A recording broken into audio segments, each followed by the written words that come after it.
TV 24 news ವಾಹಿನಿಗೆ ಸ್ವಾಗತ. ಮೊನ್ನೆ ತಾನೇ ನಮ್ಮ ನ್ಯೂಸ್ ಸಮೂಹದ ರಾಜ್ಯ ಉಪಸಂಪಾದಕ ಬಸವರಾಜ್ ಶಿರಸಿ ತಾಲೂಕು ಆಸ್ಪತ್ರೆಯ ಮುಖ್ಯ ರಸ್ತೆಯ ಅವ್ಯವಸ್ಥೆಯ ಬಗ್ಗೆ ವರದಿ ತಯಾರಿಸಿ ಬೆಳಕು ಚೆಲ್ಲಿದ್ರು.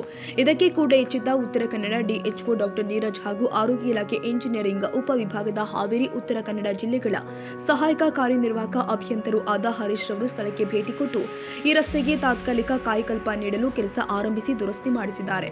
ಇದರಿಂದ ಸಾಕಷ್ಟು ಸಮಸ್ಯೆ ಆಗ್ತಾ ಇದ್ದ ವಾಹನಗಳು ಹಾಗೂ ರೋಗಿಗಳು ನಿಟ್ಟುಸಿರು ಬಿಡುವಂತಾಗಿದೆ. ಇನ್ನು ವರದಿ ತಯಾರಿಸಿದ 24 ಗಂಟೆಗಳಲ್ಲೇ ಈ ರಸ್ತೆಗೆ ಕಾಯಕಲ್ಪ ನೀಡಲು ಮುಂದಾದ ಅಧಿಕಾರಿಗಳು, ಇಂಜಿನಿಯರ್ಗಳು ಮತ್ತು ನಮ್ಮ ನ್ಯೂಸ್ ಸಮೂಹದ ರಾಜ್ಯ ಉಪಸಂಪಾದಕ ಬಸವರಾಜ್ ರವರಿಗೆ ಶಿರಸಿ ಭಾಗದ ಜನತೆಯಿಂದ ಪ್ರಶಂಸೆಗಳು ವ್ಯಕ್ತವಾಗ್ತಾ ಇದೆ. ಕನ್ನಡಿಗರ ಮೆಚ್ಚಿನ ನಿಮ್ಮ ಟಿವಿ 24 ಕನ್ನಡ ನ್ಯೂಸ್ ವಾಹಿನಿ ಇದೀಗ ಟಿವಿಯಲ್ಲಿ ಲಭ್ಯ.